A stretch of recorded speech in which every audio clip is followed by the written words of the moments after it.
even if you know that a no is leading you to the right yes, which I firmly believe, like anytime I get a no, I'm like, oh, thank God, like clearly this wasn't the right opportunity and my better yes is coming.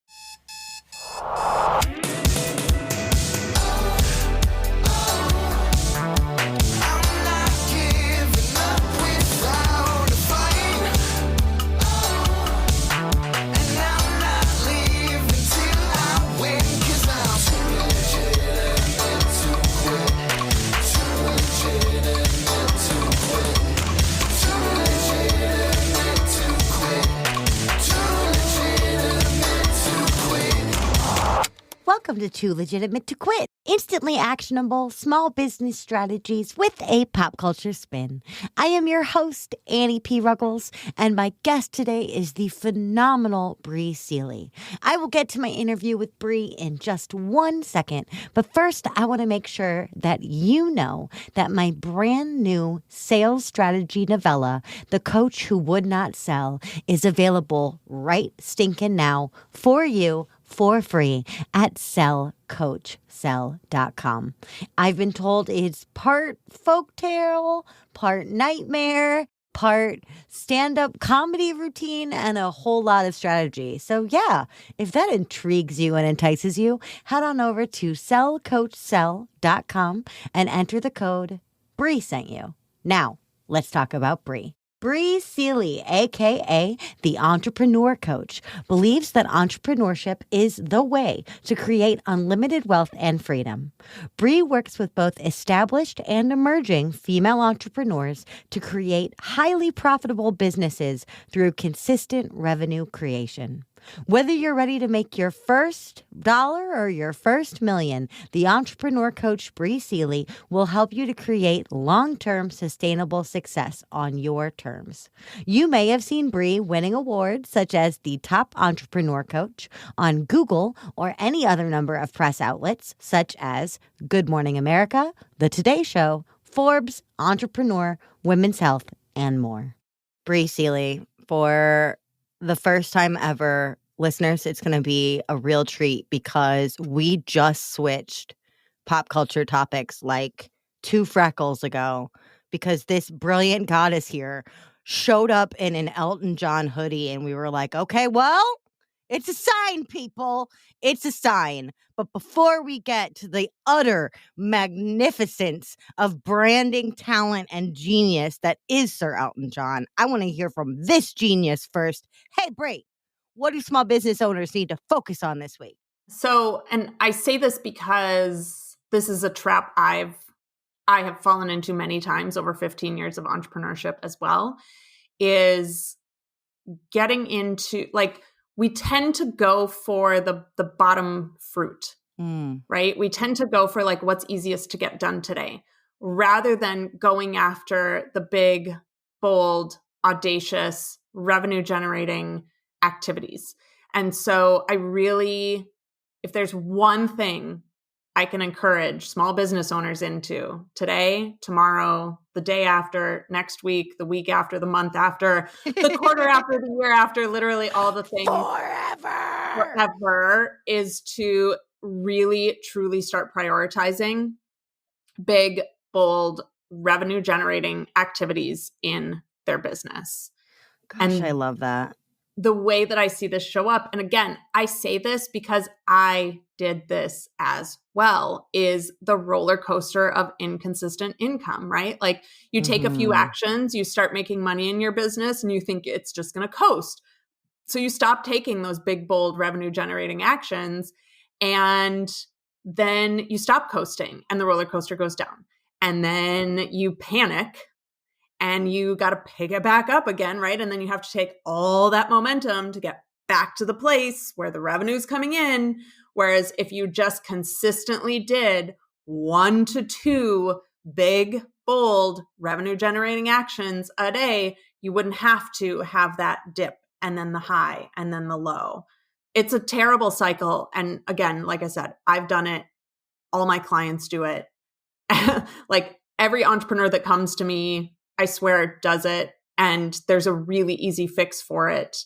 And it is being consistent with your big, bold, revenue generating activities. Okay, first off, I would be remiss if I didn't say that big, bold revenue, get off the roller coaster of inconsistent income would be a phenomenal book title for you. Okay? Just want to put that Ooh. out there. Put that out there. Big, bold revenue. Get off the roller coaster of inconsistent income. Speaking of that roller coaster, though, I feel like I've had a lifetime fast pass. Like, I have a wristband that connects to my phone that alerts me when there is a quick line onto the roller coaster of inconsistent income. But you're totally 100% dead accurate Oh, for me in that it's a relaxation that we don't want, right? It's me going, oh, things are good. I can relax a bit. Nope. And I'm not talking about relax from an adrenal fatigue standpoint. I'm not saying like, oh, you can never take self-care. You can never slow down. I'm not saying that. I'm saying I willfully shut my eyes to these big, bold revenue generating activities because I was like, oh, things are good. I can coast for a while. Ain't no coasting in entrepreneurship, baby. It just doesn't exist. yeah, and this is also not to say that you need to hustle and overwork yourself. Like Right. if you notice, I didn't say, work 15 hours a day. I Ugh. said do 1 or 2 things a Mhm. day. That's it. Mhm. If you did the right 1 to 2 things a day in your business, you wouldn't have to work 15 hours a day. No. Because you'd be showing up big and bold. You do one big and one bold and just be done. Exactly. So much of what we do is just busy work, Yeah. like in our businesses, that just frankly, and again, guilty as charged, Mhm. right? Like we Mhm. do so much busy work in our businesses that just frankly is like unnecessary. So I am all about how do we focus in, get more purposeful on our actions, do the right actions that produce the right results, and stop just, fucking around with the other ones. Mhm. Mhm.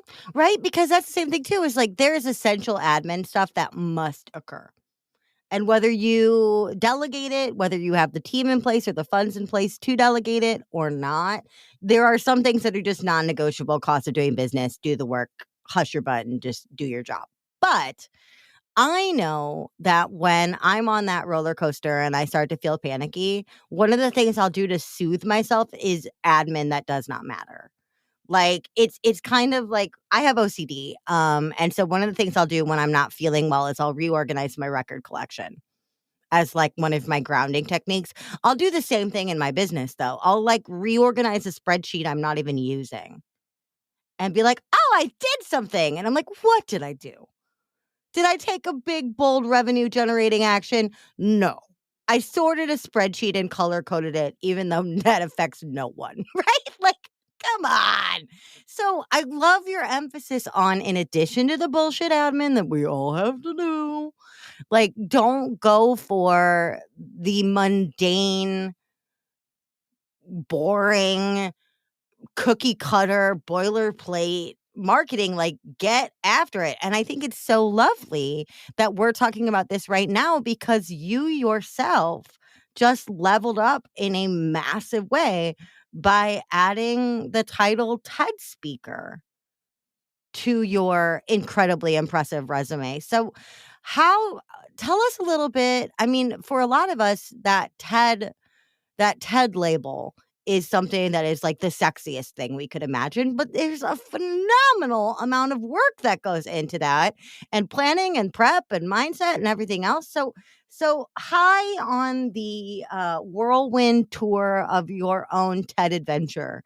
What lessons have you recently learned about the big and the bold? Yeah. So it's interesting because, first things first, I do want to preface this by saying my TEDx journey was a 3-year process. So from the moment that I got the vision in meditation of me on that TEDx stage to the moment I took the stage was a 3-year process. So Yeah. I like to just break it down a little bit. I also like to let people Oh, know you mean I can't just walk into a TED next Tuesday for funsies? What? I thought I was going to. I had the vision in January 2020 and was like, oh, this year, like by the end of the year, this will be easy, right? 3 years Oh later. boy. Um, And I also got multiple rejections on my path as well. So I just like to put that out there to say, like, if you want to be a TEDx speaker, if you've already been rejected, whatever that looks like, keep going. So that was a huge lesson for me in and of itself. The other one, actually in relation to what we've been talking about, is that while TED was a big, bold action for me, as of right now, you know, it got seen by the people that were in the room. It will go on YouTube in January. It wasn't a direct revenue generating action. And so in my day-to-day as an entrepreneur, here I am since June, so between June and November, taking my bold revenue generating actions every day, serving my clients on the regular, doing all of my bullshit admin stuff, right?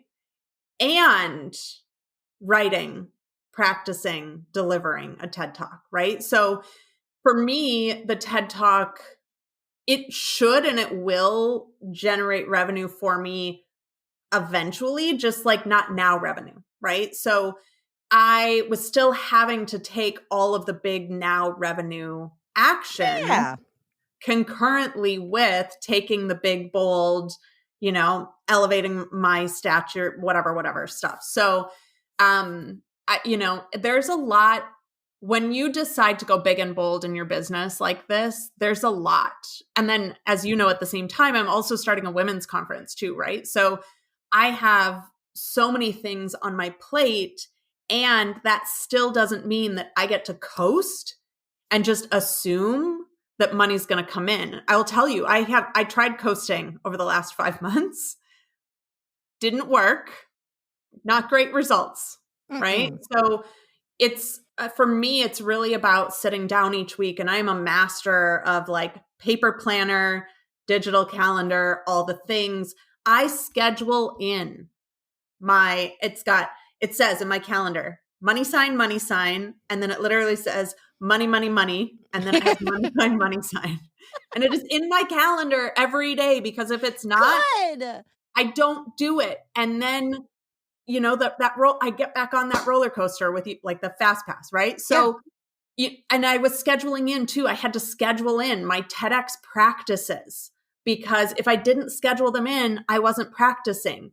And then, as you know, I told you I got sick the 2 days before my talk and didn't get to practice it. I literally hadn't practiced my closing for my TED Talk until the day of. Oh, God. The last like 3 paragraphs or 4 paragraphs. 3 years of work, and then you can't, your body refuses. Like, oh, man. Oh, down to the wire. So that Saturday morning, I was up at 6 a.m. starting to practice. I think that's so freaking important what you just said on myriad fronts. Number one, the fact that it was a 3-year dream. I think a lot of us get to, understandably, because we're trying to be realists and idealists at the same time. We're trying to like not get our hopes up, but still be hopeful. And it's a really weird line to cross, like, or to walk, right? Because we're like, yay, I want to be optimistic, but I also don't want to be a Pollyanna. Like, you know, especially from a marketing strategist, like, okay, well, let's look at the ROI of this, but also not expect to be a millionaire tomorrow. But, you know, no matter what, I think a lot of us, because of that roller coaster of inconsistent income or the roller coaster of just entrepreneurship in general, we get to like 3 months out of a dream or 6 months out of a dream, or from the impetus of the dream. And we're like, okay, it's not happening. Guess I got to scrap that. And like totally, but we don't just scrap that dream. We scrap everything. We're like, okay, well, if I haven't gotten a TED Talk with this brand, I need to completely rebrand. Or like, okay, well, if I haven't gotten a TED Talk within 3 months, I'm quitting and going back to corporate, right? Or something like that. I mean, that all seems really dramatic, but it things happens. Take time to grow. And so I love your point about like plant your long-term seeds, your long-term bigs and bolds, but make sure on a day-to-day basis that you're rocking bigs and bolds that can happen that day, that can bring in revenue that week, because we can't just wait for these miracle bigs and bolds. We can't give up on them too early, but we also can't wait for them to come to fruition. Yeah. Because the truth is, so for me, like the big, bold things, right, happen maybe, I don't know, maybe there's like one a year. But there have been a few years where there haven't been any either, right? So like my first year in business, my big bold was hitting 6 figures for the first time. My second year in business, my big bold was publishing a book. My like all these things happen. And then honestly, some of my life stuff got in the way too. So my third year in business, I got a very clear message. It was time to leave LA. So I left LA and went back to Minnesota to do some like turning inward work, right? I can't think of like a big bold that happened that year. Then my big bold the following year was moving to New York, which wasn't even business related, right? And then so now this year, obviously my big bold was my TED Talk. Next year, one of my big bolds is going to be my conference. But here's the other thing about that vision I had in January 2020. I knew when I was in that meditation, standing on that red dot, that I was at this TED Talk, and then I knew just somehow that talk was leading to my book agent, which was leading to my book deal. And so for me, it was like, yes, the TED Talk's important, but it's also part of an even bigger thing. And I'm actually in the process right now of kind of rearranging my entire business and restructuring some things and putting myself forward more as like a thought leader, and then taking some of my coaching and like a different, same programs, but like putting them underneath the umbrella of my conference rather, so like this bigger vision, I got just such a small glimpse of it then. And then to your point earlier as well, every time I got rejected, I didn't throw it in the garbage and start from scratch, right? It was, oh, how can I refine this and make this a little bit better for the next application? And then I got rejected on that one. And again, didn't throw it in the garbage. Was like, how can I refine this and make this better for the next application? And I was talking through it with people and trying this thing on and trying that thing on. And how do I want to communicate it? How do I want to say it? Do I want to, include the glass ceiling stuff in the, future of the female workforce talk or not? Like, what does that look like? And so, it is such a process. These like big ones is such a process that it doesn't happen from your first go round. It doesn't happen from your first sit down with your pen and your paper. You have to like massage it and work it through and just change it and evolve it and update it. I'm getting ready to update my programming as well right now. I'm adding hypnosis back into my coaching practice, like all these other things. I don't know if I keep hoping to reach this moment, but I don't know if this moment actually exists where everything is just set and I don't change anything anymore. Oh, that's the dream. Isn't it though? Does it exist? That's Valhalla for an entrepreneur. Like, I don't have to tweak anything. It just works. All of my systems are in place. All of my copywriting is perfect. And I don't have to there's do no anything. glitches. No glitches. No glitches. Zoom shows up beautifully that day. Everything works as if by magic. I mean, that's certainly what it looks like on Instagram, right? But I think that's also true because you said something so critically important, which is that you took the rejection and you would learn from it, right? And we had previously talked about the fact that I went and saw The Lion King last night in our little green room chat, and there's this really great line that I think is also in the movie where Rafiki bops Simba on the head, and he's like, "Ow, what was that?" And she's like, "Look, the past can hurt you, and so you can hide from it or you can learn from it." And then Rafiki goes to bop Simba on the head again, and Simba ducks. And Rafiki's like, "Hey, you learned." Right? And so I think that's like, why did that get rejected? We don't know.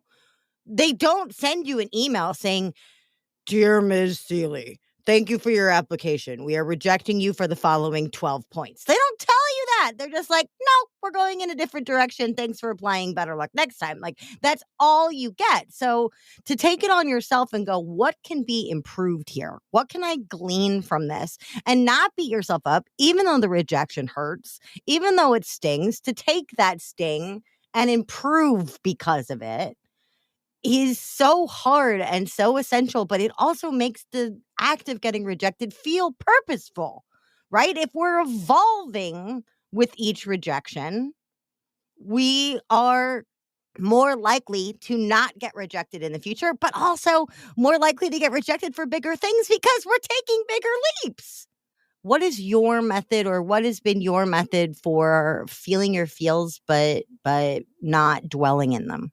Yeah, I always give myself time to like be in the shit of it because it does suck. And it's still, even if you know that a no is leading you to the right yes, which I firmly believe, like anytime I get a no, I'm like, oh, thank God. Like clearly this wasn't the right opportunity and my better yes is coming. But that doesn't mean. Whoa! Okay. There's your second book title of the episode. My better yes is coming.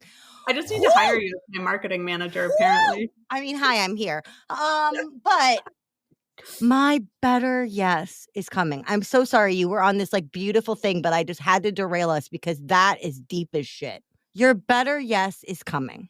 It's true. I remember there have been times in my life where someone has said no and I've fought against it or convinced them to change their no to a yes, or, and you regret it. It ends up, if something is not meant for you, it's not meant for you. And it doesn't matter what the opportunity is or what the, shiny accoutrement that like go with it. Like none of that matters if it's the wrong opportunity for you. And I firmly believe that if something is meant for me, I will never get rejected from it. This was I learned this a lot through my dating life. I was single for 12 years and I learned this a lot through my dating life. Like guys would be like, I don't want to go on a second date with you. And I'd be like, oh, thank God. Bye. Bye. My better yes is coming.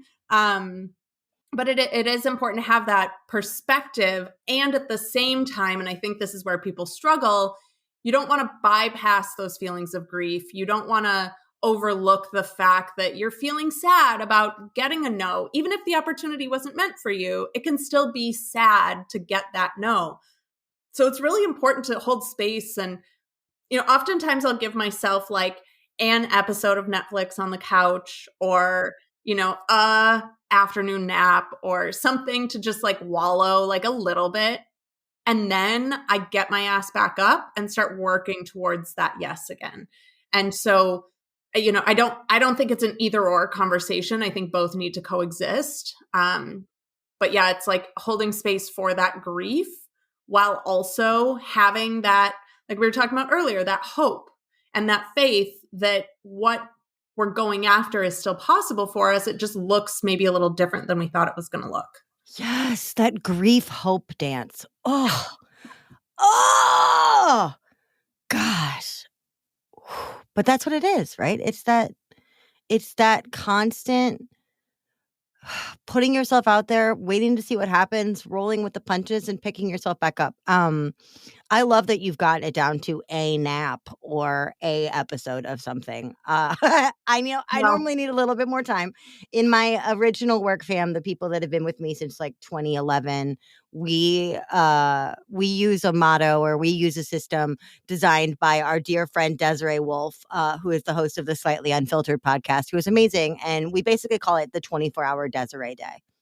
And that says we get 24 hours. We got 24 hours to bitch and moan and gnash our teeth and wail and cry and eat carbs and watch Maury Povich and feel bad for ourselves. We get 24 hours at most. But the second that new day, that new clock resets, you're back in the saddle. Yep. No matter what, you have honored your feels, you have felt your feels, you have delved into your feels, you have swam around in your feels, and now it's time to get back to work, right? And so Yep. we always say, even though Desiree herself is like a perfect thing, like I'm taking my Desiree day. And then, not to imply that Desiree is anything other than perfect. You're not. You're wonderful, and I love you, and everyone should listen to the Slightly Unfiltered podcast. But still, we're like, I need to take my Desiree day.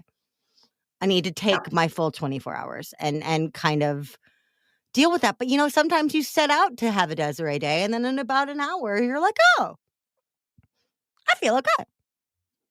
Let's go chase some other dream. Yeah. And I think and again, this is something humans tend to be very limited to kind of one thing. Like we have a hard time holding space for more than one experience to happen at the same time.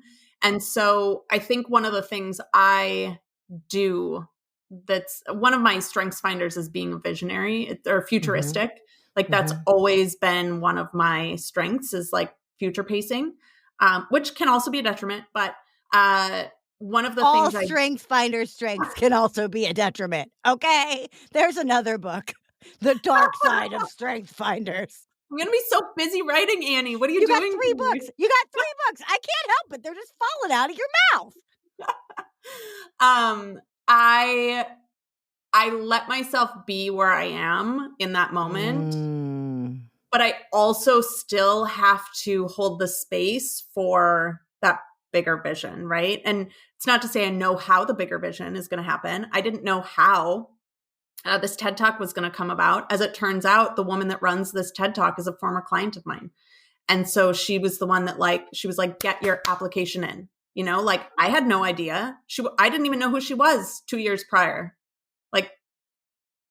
So I right now don't know how my book agent and my book deal are going to come through. I don't know how the sponsorships are coming in for my conference, but I know that the universe gifted me both of those visions. I didn't go seeking them out. They come to me. And I don't know if you've read Big Magic, but she talks I love Big Magic. Yeah. She talks about how ideas come to you and they're living entities, but they're not physical, they're energetic. And so they need a human to bring them into physicality, right? So I'm sitting here being okay, having, a shit day or whatever, even today. So as everyone's listening, we're recording this the day before Thanksgiving, and I have a ton of appointments on my calendar, and all I want to do is bake a cake today. That's all I want to do. And I'm like, okay, how can I hold space for both today? How can I hold space for the me that, by the way, on the heels of a TED Talk, going back to my childhood home and going to LA for a week, I'm tired, and we have guests in town for the next 10 days. 10 days? 2 sets of guests. And luckily they're not staying with us. We have a separate unit that we get to kick people into, which is great. But holding space for that part of me that's I am where I am today, and I'm just my energy is low and I just kind of don't want it today, while also holding space for that big vision of being all right, what if I can, circling back, what if I can just take one big, bold, revenue generating action today and let that be enough? Because I know that taking that one big, bold revenue generating action is getting me closer to that bigger vision that I have, right? So maybe I'll reach out to 5 new sponsors today for the conference, or there's no template. So you also have to figure out what your big, bold revenue generating actions are. But I think it's really important that we recognize that we are human on this journey as well. And we need a day to be on the couch or bake a cake or, get our energy back or whatever. But we can still hold space for that big vision that we have at the same time. I freaking love that. Number one, I love cake. There's the headline. Chubby girl admits on podcast she loves cake. We'll have cake in May when you come to Tulsa. We'll have cake. Yes, we'll have cake. But I love that idea of if I do my due diligence, but my due diligence is a big bold action, right? If I can do that, then I can feel not only accomplished, but satisfied, right? I can feel fulfilled by myself in that moment. And one of the other things I love about Big Magic, and yeah, just to reiterate, y'all, I hated Eat, Pray, Love. Sorry, Liz Gilbert. I hated it. I know you loved it. I could tell. There's a type, okay? Well, but also I will say I read Eat, Pray, Love. I was on my own kind of like, okay, so I studied in Italy for 2 years. I lived in Italy for 2 years. 2009, I was in a relationship that was not great. Yeah. He was a good person. We just were not a match. Like There's a lot of great people in the world. Doesn't mean you should date all of them. Yeah. As you can tell, big, bold, visionary, lots of things moving around, all this stuff, bless his heart. He is still living in the same house at the same job, driving the same, just like not a great match. Right. So I decide to fly myself to Italy in 2009 by myself and bring Eat, Pray, Love with me. A friend of mine had given it to me. I didn't even really know what it was about. And so I crack it open while sitting on the top of the Duomo in Milan on the first day of my trip. What a and I'm time. reading this thing about her being on the bathroom floor in the fetal position, realizing she needs to get a divorce. And I, thank God, had on huge sunglasses, sitting on the rooftop of the Duomo in Milan, just losing my shit. I had to put the book away. And so I haven't read it since. Thank God you were in Italy and not in France. My people handle public crying a lot better than the French. At least they're like, oh, poor emotional loving bird. Crying on the Duomo. Oh my God. Eat, Pray, Love, I think, was so important for you have the capacity to change in big, huge ways.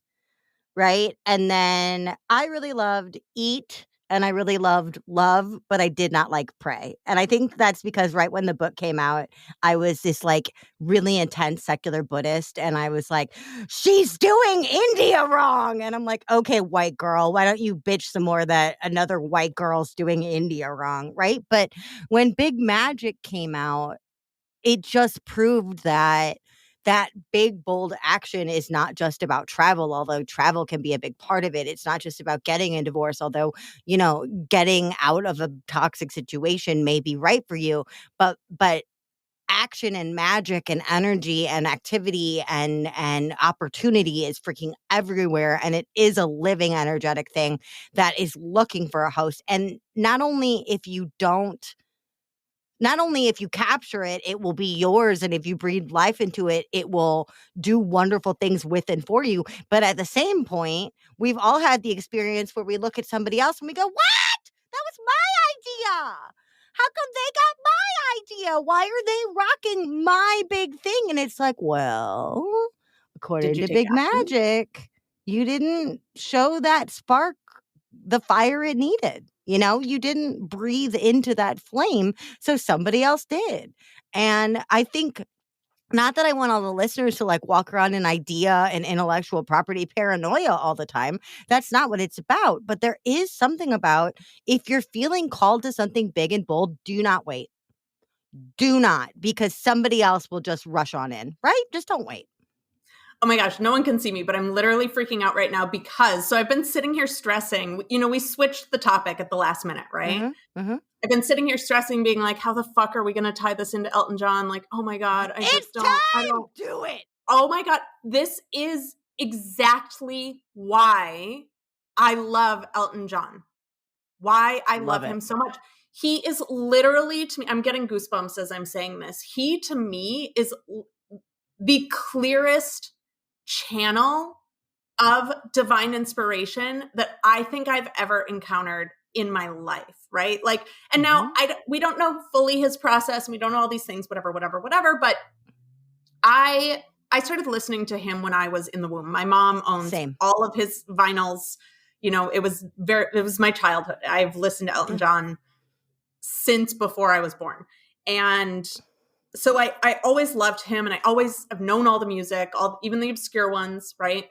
And I didn't have a full, total, complete appreciation for what a creative genius he is until I saw Rocket Man in May of 2019.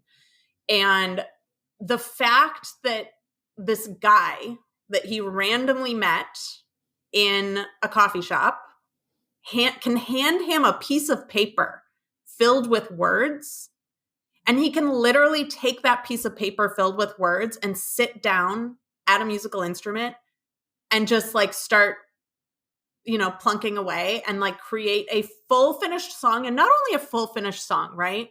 The songs he's singing, he released his first album 50 years ago. So not only is he like the open creative vessel, but he's being open to creating things that literally stand the test of time, that people on every continent, all the countries, like it's just, he amazes me so much. And so over the last 3 or 4 years, I've had an even deeper appreciation for him and what he does. And I think what we can take from it is how often as creatives do we get in our own ways when that spark comes to us and we start saying like, well, what if I can't, or what if this, or what, like we start doubting or putting up these unnecessary blocks in the creative process. And it's like, what if you just flowed with it?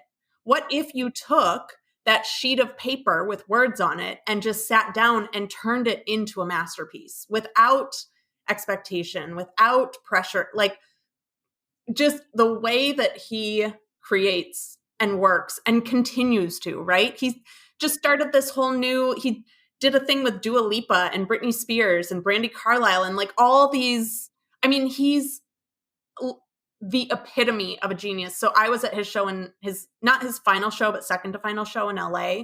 And someone came out and was like, you are one of the most talented individuals of all time, period. Yeah, period. Full stop.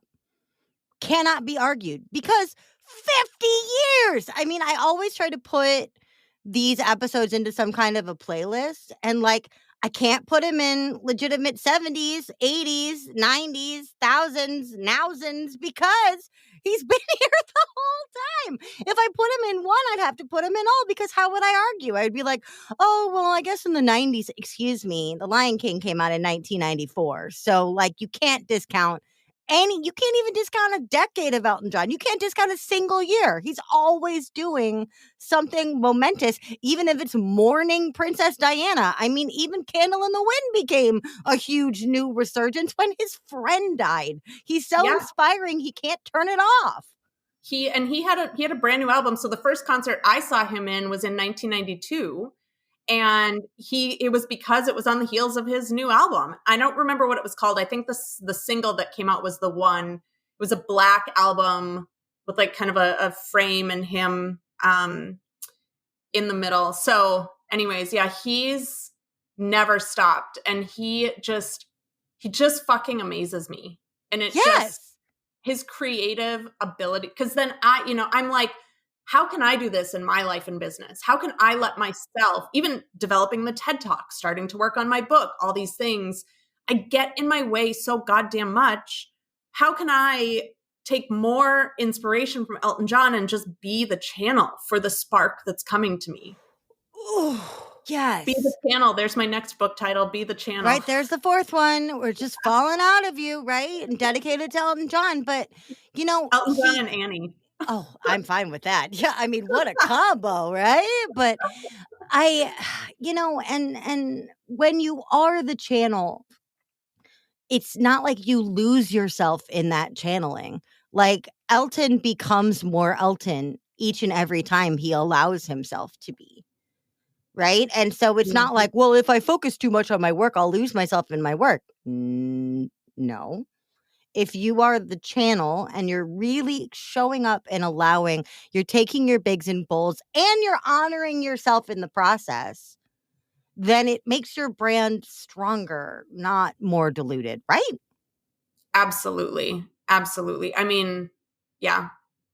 Yeah. The other thing that I love about him as well, and I actually I'm getting ready to post a reel about this, is he played on Saturday night and Sunday night. If you guys haven't seen it, go on Disney Plus. You can go watch the entire concert. It's fucking incredible. Incredible. So good.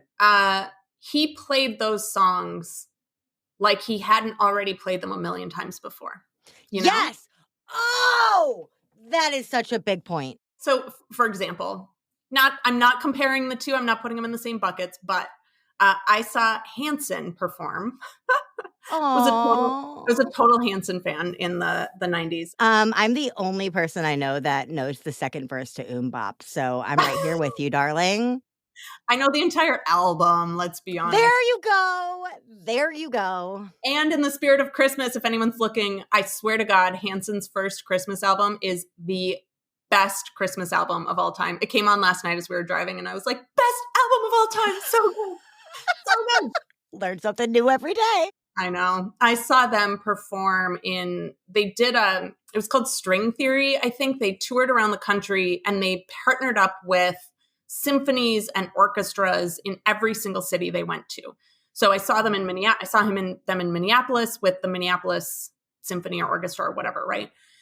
And they didn't perform MMMBop, or they did it, I feel like kind of begrudgingly. I feel like they put something out too that's like, we're not performing this anymore. And I'm like, okay, I understand that you've grown musically, you've changed all of this stuff. And it is a song that so many people latched on to. Like, that was your bread and butter. It'd be like if Elton John never performed your song again. Can you imagine? Right. And Elton plays them all. All of them with the same gusto that he played them 50 years ago. Exactly. He brings fresh energy to it every time. Now, you and I have been on hundreds of podcasts. Yep. I don't think you normally get to talk about Elton John, but you've certainly talked about revenue before, right? And it's like, but you got to bring that first time passion to it every time. Yep. And I say this to my entrepreneurs a lot, especially, so I work with new entrepreneurs and established. Mm-hmm. And so with my new entrepreneurs that are like, oh, I don't know what idea to pursue. I don't know if I should do this or if I should do that. Like, should I do this one? Because people say you can make a lot of money with it. And I always ask them, if you were doing that exact same thing 50 years from now, would you be able to get out of bed and have the same passion for it that you have right now? And if the answer to that is no, like, if I can't be talking about entrepreneurship in 50 years, and now granted, this is my second business, I will caveat that. And the first one is the one that I was like, I can't do this for another 50 years. And because I can't do this for another 50 years, I need to gift myself the out to find the thing that I can do for the next 50 years. And I truly believe that entrepreneurship is that thing for me, right? Like, I can get up every day. Before you and I got on this call, I was so energetically drained, and getting on with you and starting to jam about entrepreneurship and revenue generation and all these things, I'm like, fuck yeah, I can go all day. Like, let's do it. Yes, I'm going to bake the best cake that has ever been baked. Yes, it's going to have so much love and energy in it. But I think that's so key, because it really is sometimes that granular. Do you want to sing Tiny Dancer for the next 50 years? Yeah. Because at some point, through diligent, consistent bravery and big, bold actions, your work will become bigger than you. Yep. You know, sitting there last night watching The Lion King, he's one of many collaborators. But in order for The Lion King, the musical, to come out, he collaborated with Tim Rice, King of Disney, Hans Zimmer, King of Mood Music, and Julie Taymor, goddess visionary of puppetry, right? Like, and now they created 4 icons at least, came together and created something together that has outlasted them. I mean, for me, I'm like you. We're the same age. We've talked about this in our own chats like a bunch of times. But, we're the same age. We both grew up listening to Elton in utero. And yet, I've loved this music for forever. I have my own attachments to Tommy and stuff like that from stuff that happened in my life. But then you look at like Tiny Dancer specifically, and for me, I will always remember the scene in the movie Almost Famous. Like, it is so perfectly captured in my mind that if Elton was like, I'm not doing Tiny Dancer ever again, not only is he hurting the people that love that song, it's a low-level hurt, but it hurts. He's distancing himself from that magical moment when an entire generation fell back in love with that song, right? And people can discover it all the more. The coolest thing too about being at those concerts, I went with my mom. She's not to tell on her, she's 65. And it's been a bonding thing for us. Well, there was like another mother-daughter behind us that was like, the mom was younger than my mom and the girl was younger than me, but he has spanned also just like so many generations with so many different things. And even now, like coming out with the Britney Spears and Dua Lipa songs, and like, because I'm there, they did Dua Lipa as an encore. And I was freaking out because I fucking love that song so much. And all the old timers in the audience were just standing there being like, I could hear them in their heads being like, what is this nonsense? And I was freaking out because I'm like, this is so cool. Yet another reinvention of his greatness to, I could sit here and talk about Elton with you all day. But look at that. He's deepening his greatness. He's not changing his lane. He's doubling down on his lane. Yeah. He's branching out by doing more of the same. It's a really amazing balance because he's not doing anything spray and pray, but he's willing to reinvent within his lane. And it's just incredible.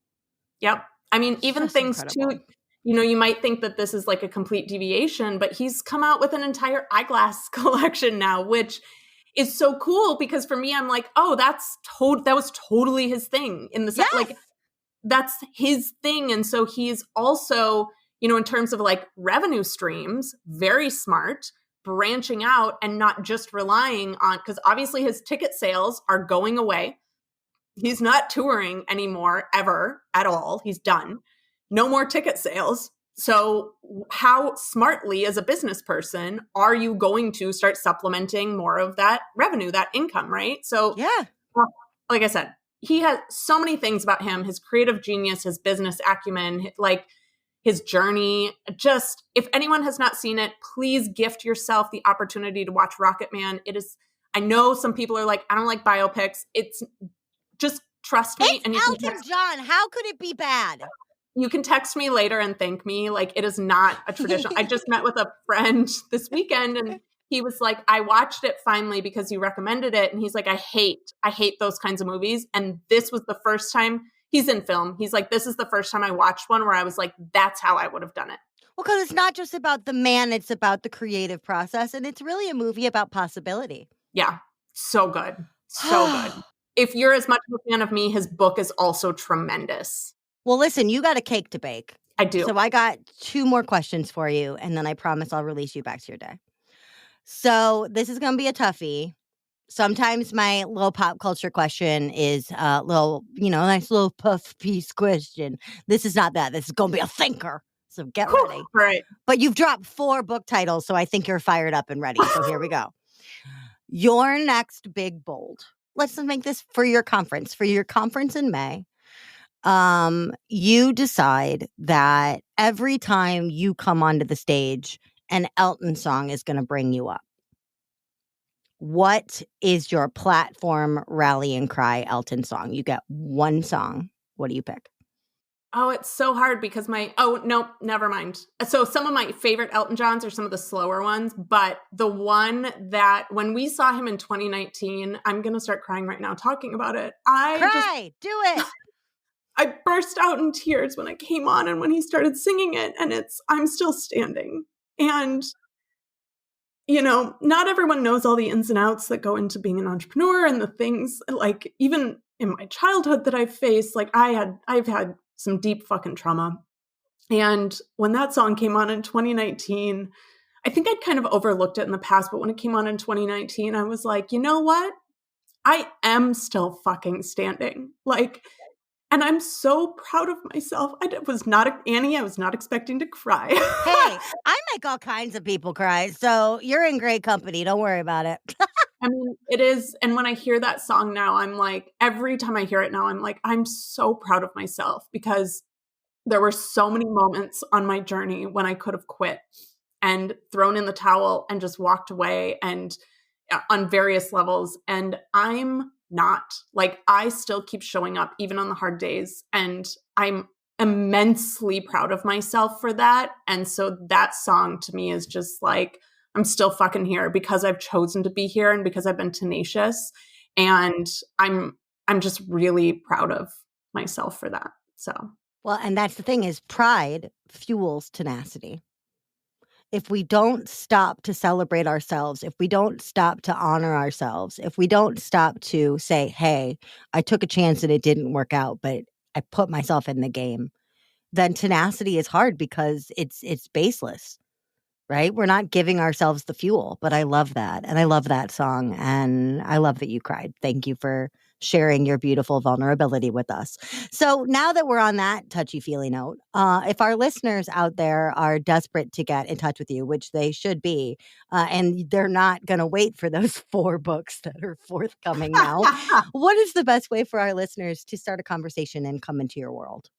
my favorite place to hang out, honestly, is on Instagram. So you can find me at Bri Seeley. And I do check all of my other inboxes on Instagram. So I really encourage people, like, don't just follow me or connect, like, send me a DM. Tell me what resonated with you about this podcast and what you're taking away from it.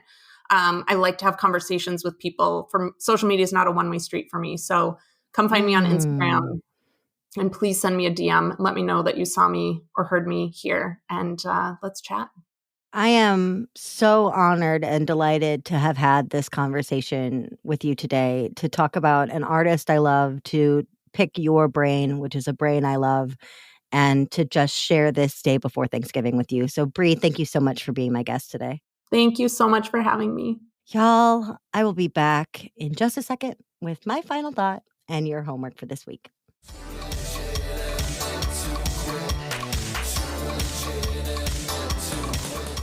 Well, hey there. I really wanted to start this episode with an Elton John lyric really, really badly, but I did also just say that clear is better than clever. So let's just jump right into things, okay? This week, I am totally inspired by the fact that Bri's road to TED was a 3-year journey. Now, I'm launching this episode in early December 2022, aka the era of painstakingly planning for 2023 and or actively ignoring things until my brain thaws out next year. But what about 3 years from now? Or even 3 years ago? 3 years ago, I had just begun to teach sales. I had no idea if the Non-Sleazy Sales Academy would work. Spoiler, it does quite well. Thank God.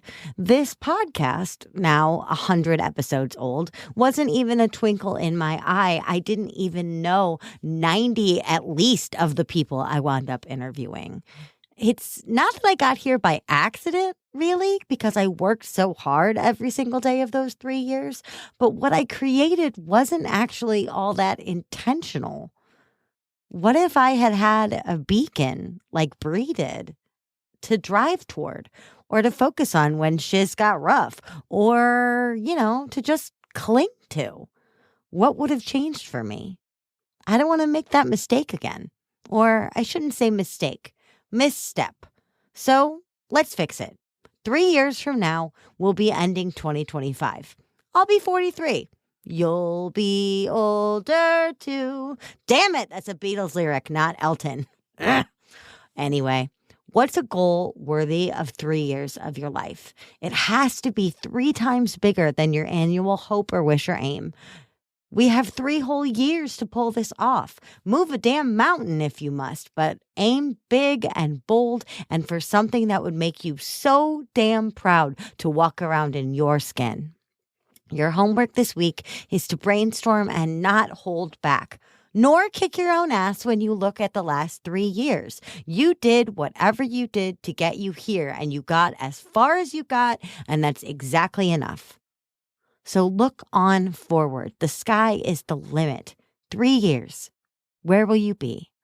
By the time Sir Elton's first studio album turned 3, he had released 4 more. What if you, too, are only just getting started? And each of those albums went platinum multi-times over. What glorious things lie ahead for you?